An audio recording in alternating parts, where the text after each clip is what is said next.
Right, hi there, thanks for joining me again. Today we are going to be talking about, is wild camping safe? And most specifically, are there people walking around on the tops of mountains with axes looking to chop people up in their tents? I actually think that this is one of the most common fears when it comes to wild camping.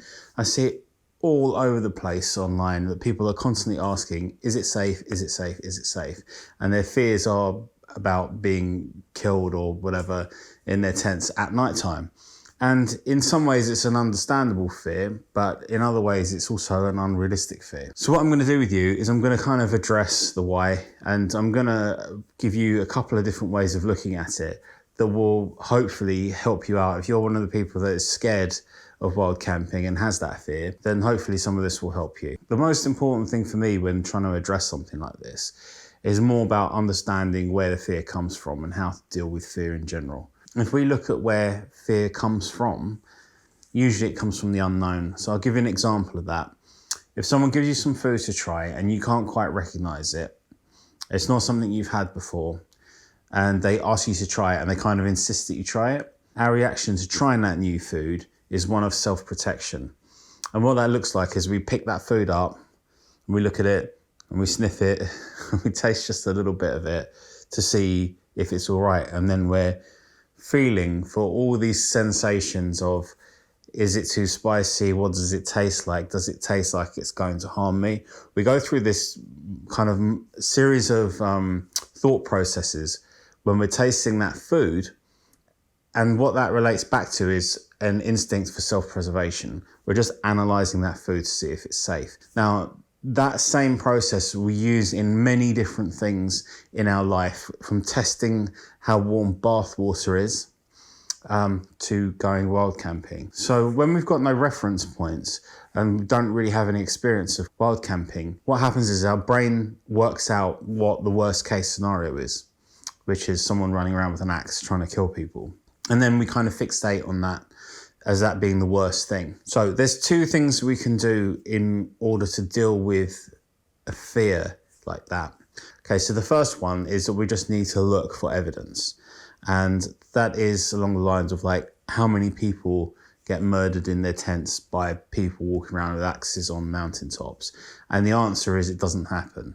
There aren't really any statistics to show that anything like that actually happens. And I think there's always but it could happen. What we have to do is we have to look and see at the data. Is that going to be something that's going to put us off? The fact that something just in theory could happen when there isn't any data to support it. So it's just not something that happens. The people that are bad people that might do something like that are in towns and cities more likely, where there's an easier target, or, you know, it's like they don't have to work that hard to get to a victim. And I think on a hilltop or a mountaintop, that's a hell of a job for someone who wants to do something like that, for them to go up there. And so it's just something that doesn't happen. It's just something we don't see, and we can start to rationalize that this just isn't a thing. And that's the case. It really is not a thing. It's not something that we should worry about in a rational sense.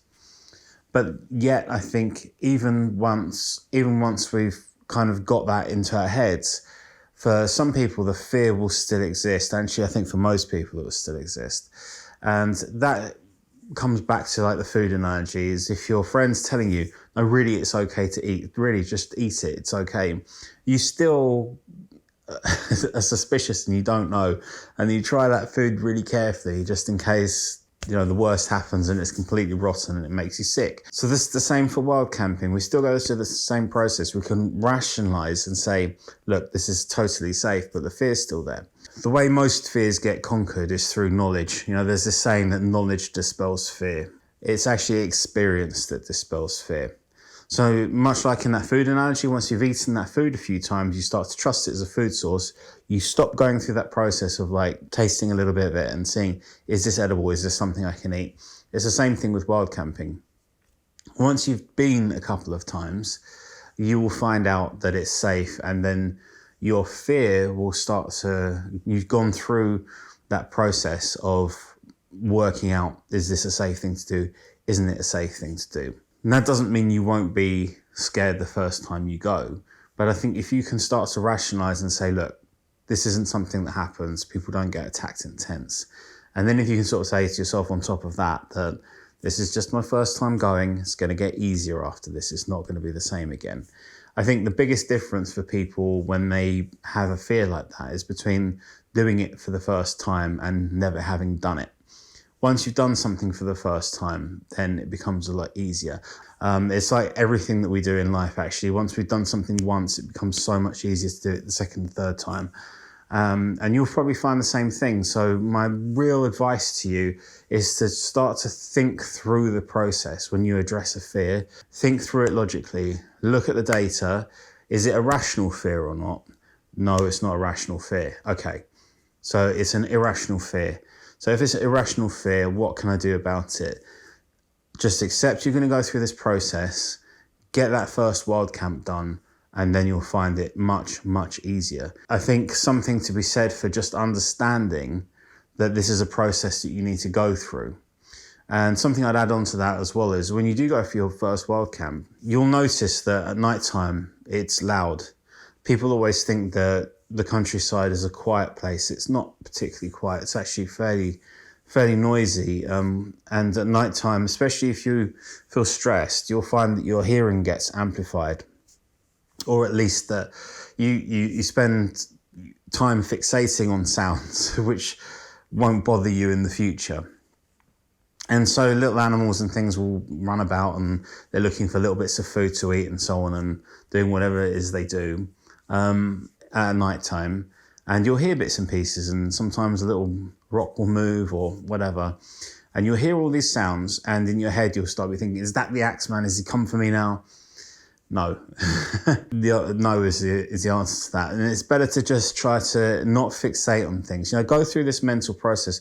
Don't fixate on thinking about, is there somebody out there? Don't fixate on the sounds that you hear. Just do something else. Have some earphones and listen to some music or read a book to unwind and take it easy. Maybe take a notepad and pen and start making some notes about other things. Get yourself mentally distracted. Get yourself into a position where you're not just sat there thinking about this, because it really is kind of self-defeating to just sit there and be afraid of something that isn't there. And it doesn't make sense to do that, because in time what you'll find with wild camping is that actually this is about as far away as you can get from that kind of scenario of an axe murderer or whatever it is that you're scared of. This is about as far away as you can get from that. I think this is the least likely place for something like that to happen, really the least likely. And once you've had more time wild camping, you'll find it an incredibly relaxing and enjoyable experience. It really is worth getting into it for that. Just accepting that maybe this is a fear process that you'll have to go through. I don't think there's anything that anyone can say to someone that will completely alleviate their fears, but I think at least if you can approach it from a rational mindset and go into it and think your way through it and try to not spend any time fixating on it, try to distract yourself mentally and try to actually enjoy the experience, then you can have a good time. But as always, it is important to remember that when you leave, take everything with you. Make sure that you've done no damage and you've left no trace of where you've been. People should not be able to tell that you were ever there in any kind of way. Okay, that's it for today. I hope that was useful. Please give me a thumbs up, and if you found it useful, consider subscribing. That would be brilliant. And I'll see you in the next video. Take care. Bye-bye.